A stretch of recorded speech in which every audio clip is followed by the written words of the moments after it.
নমস্কার বন্ধুরা, আমার চ্যানেলে সবাইকে স্বাগতম। আজ আমি একটা নতুন রেসিপি নিয়ে হাজির হলাম, ভেজ কোপ্তা কারি রেসিপি। আপনারা স্কিপ না করে পুরো ভিডিওটা দেখতে থাকুন।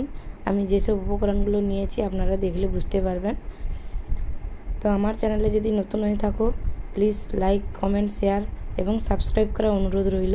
কোপ্তা কারির জন্য যে আমি সবজিগুলো নিয়ে নিয়েছি, বাঁধাকপি, লাউ, ক্যারেট, টমেটো, পেঁয়াজ, রসুন, আদা, কাঁচা লঙ্কা আর ধনেপাতা আমি নিয়ে নিচ্ছি। এবারে এক এক করে এটাকে কেটে নেব। প্রথমে আমি লাউ ছালগুলো ছলে নেব এবং গাজরের ছালগুলোও ছলে নেব। এরপর একটা পাত্র নিয়েছি, পাত্র দ্বারা আমি এই গ্রেটারটা নিয়েছি, এটার দ্বারা আমি সব সবজিগুলো আমি গ্রেট করে নেব ভালো করে।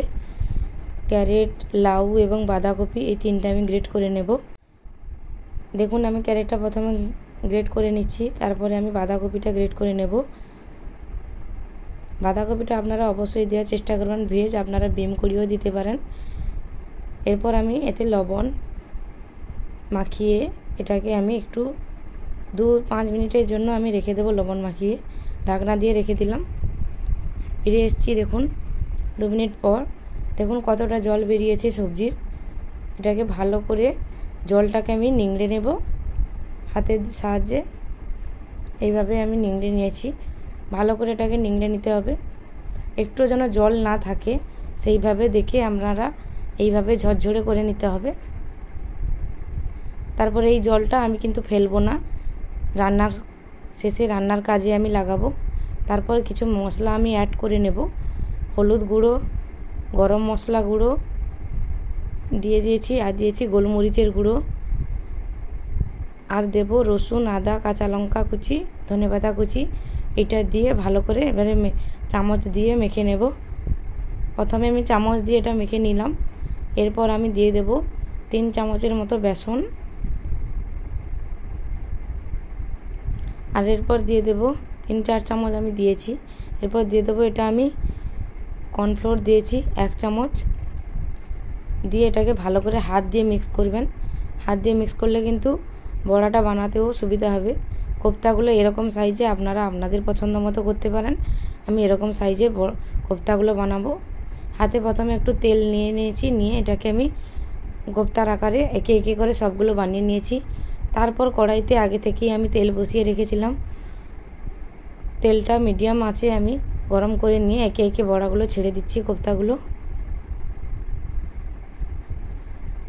দেখুন আমি একে একে ছেড়ে দিয়েছি। হালকা বাদামি লালচে কালার ধরে এটাকে ভেজে নিতে হবে। দেখুন আমার এইভাবে এই রকম কালার হয়েছে, আমি উঠিয়ে নিয়েছি। আমার সবগুলো কোপ্তা কিন্তু ভাজা হয়ে গেছে। তো এরপর আমি চলে এসেছি গ্রেভির কাছে। জিরা, তেজপাতা, এলাইচি, স্টার অ্যানিস দিয়ে আমি ভালো করে ফোড়ন দেওয়ার পরে আমি কুচি করে পেঁয়াজগুলো দিয়ে দিয়েছি। এরপর দিয়ে দিচ্ছি লবণ। ভালো করে লালচে কালার করে ভেজে নিতে হবে এইভাবে। এরপর আমি স্লো আঁচ করে দিয়েছি, কারণ কিছু গুঁড়ো মশলা অ্যাড করব তার জন্য। হলুদ গুঁড়ো, গরম মশলার গুঁড়ো, ধনে গুঁড়ো, জিরে গুঁড়ো,